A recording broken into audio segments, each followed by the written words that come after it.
Coach Jay, and this week we're going to show you how to slip a punch.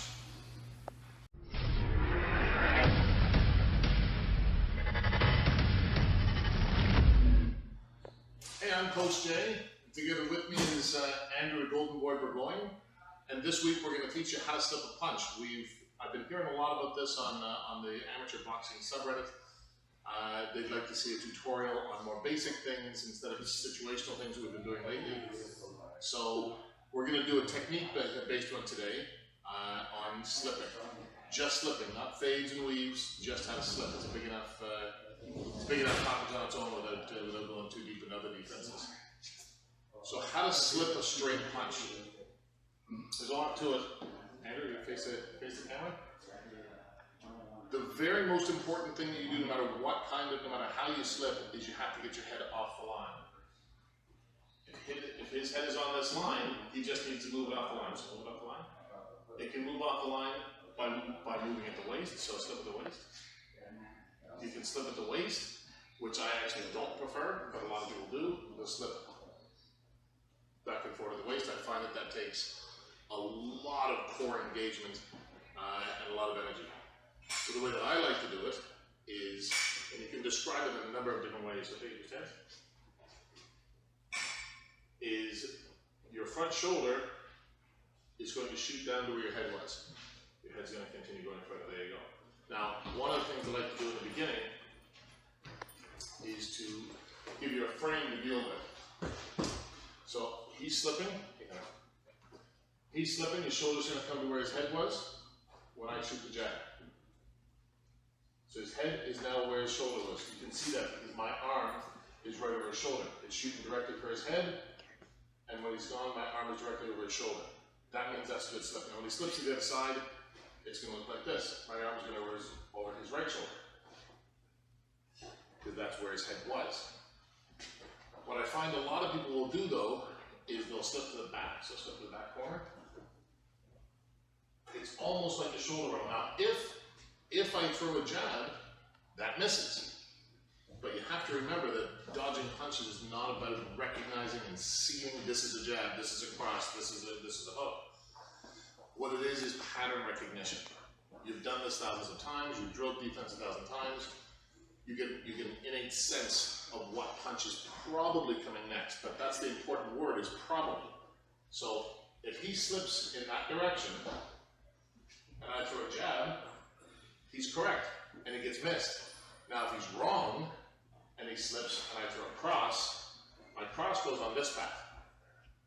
He's not moved his head off this line. He's moved it off that line. So if he makes the wrong mistake, he's getting punched in the mouth. So you want to make sure you stay in the pocket. A good way to do that is a drill. It is a form of anchoring, but for this one, you're just going to give him a frame. So the frame, put your hands together like this, and you're going to put them out. Now what this represents is the two pathways for your jab and your cross. Jab is on this pathway, cross on this one. So if I'm going to fire my jab at him, he comes down, he should have his ear at my wrist. Right. Now, if I punch at him and he's slipping this way, so slip. If I've used my jab, it misses him. But because he stayed forward, if he's wrong and I threw my cross, it still misses him. Obviously, there's some of you watching this that are going to say, yes, but he's at the added danger of this. That's true. But the whole point is to dodge that first punch. You dodge the first punch. Now you got to deal with what's coming. You are sometimes going to move in a way that's not going to keep you safe from the next punch. That's true. You make a mistake. Oops. Now you got to get out of it. But this will keep you alive long enough to be able to make that adjustment. So, shoulder to where your head was, or you can try and picture batting a tennis ball down to the floor. Same thing. Slip. Where you hit the ball and it goes down to the floor, or you can try and picture putting your head over a third foot on the floor that's not there, but I call it your phantom foot. So you get a front foot, your back foot, where the third foot, I guess your phantom foot would be, is where you put your head over. So whichever sort of visualizing works for you, use that, but that's how to do it. You're going to slip, head off the line, shoulder to where your head was. I'm on balance, I've slipped the punch, I'm ready to move again. How we drill this is not just throw a jab, slip, throw a jab, slip, throw a jab, slip. You want to get used to it. So one of the drills I like to do to drill this is, it's almost a live drill. You can call by numbers almost any combination. It's going to depend on what hand goes last. So if I tell him to throw a jab, he throws a 1. This was the last one that was engaged by his hand, so this one's the one that's going to come out. He's going to slip. Part of this drill is you're going to counter punch as well. So it's going to be 3-2. 3. Now if I finish, if I tell him I go 1-2, 1-2. This is the last hand that's engaged, so this one's going to come out. And now it's going to be 2. So it's either 3-2 or 2-3-2, depending on which side is loaded. So what I mean by that is whatever shoulder's in the back. So he slips my cross, his lead shoulder's loaded. If he slips my he slips my jab, his right shoulder's loaded, that's going to come out of it. So it's either 3-2 or 2-3-2. That's all you have to worry about. There's a million counters obviously, but this is what we're using for this. You want to just slip. So if I can slip to the opposite of the last hand it was from. So 1, boom, that's it. You're going to go through this a bit. 3. Alright, that's what you're going to do. You're going to call it 1s, 2s, and 3s. You can go all the way up to 5 if you want to. Let him counter punch afterwards and that automatic response to trying to slip.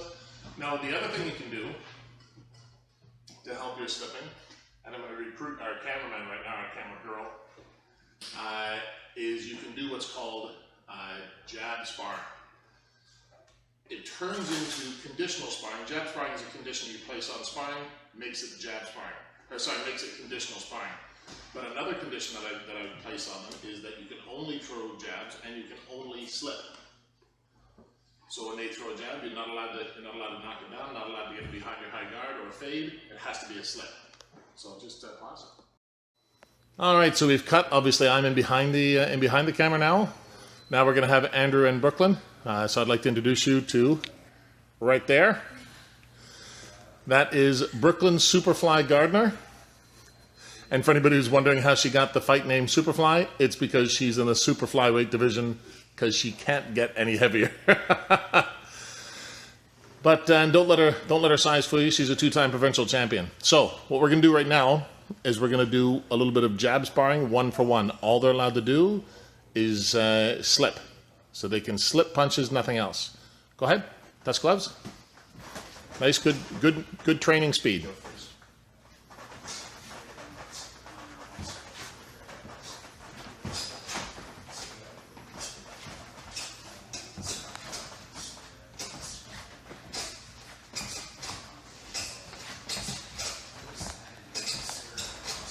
So this is called 1-for-1.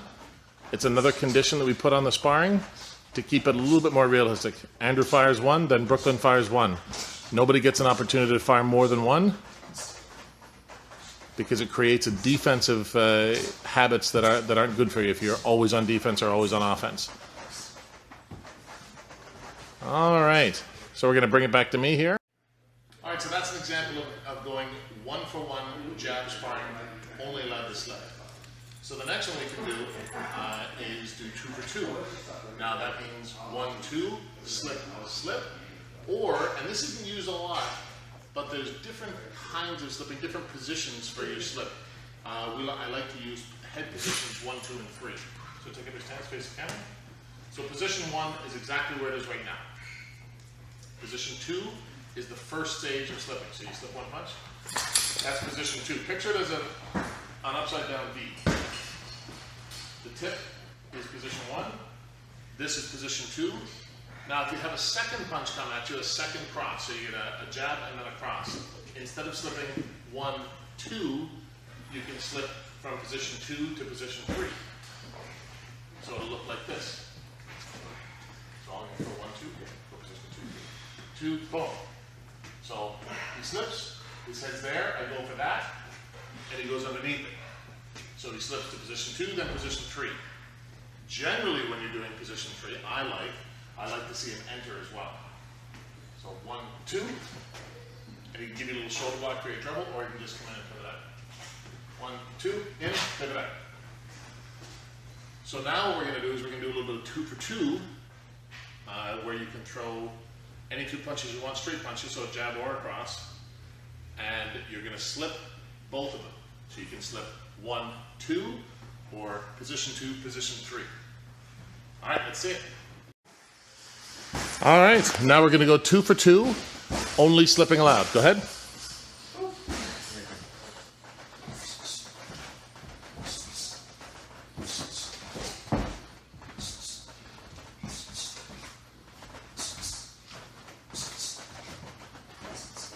You notice here that the point is not to hit your opponent.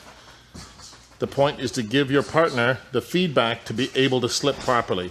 It's not about winning. It's not about getting the better of your opponent. It's just about practicing that slip. So you're giving them some realistic feedback so they can practice. Thank you, guys. All right, so this is a real quick breakdown of how to slip a punch. Gives you a couple of different ways to do it and a couple of different drills to help you achieve more skill with slipping.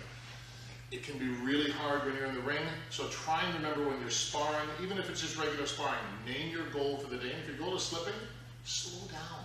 There's no need to have to go into a gym war when you're sparring. Sparring is not about winning, sparring is about learning. Slow it down to the point where you can have some success about 80% of the time. If you're having an 80% success rate on your moves, that means you're getting practice. So try and apply that to your sparring.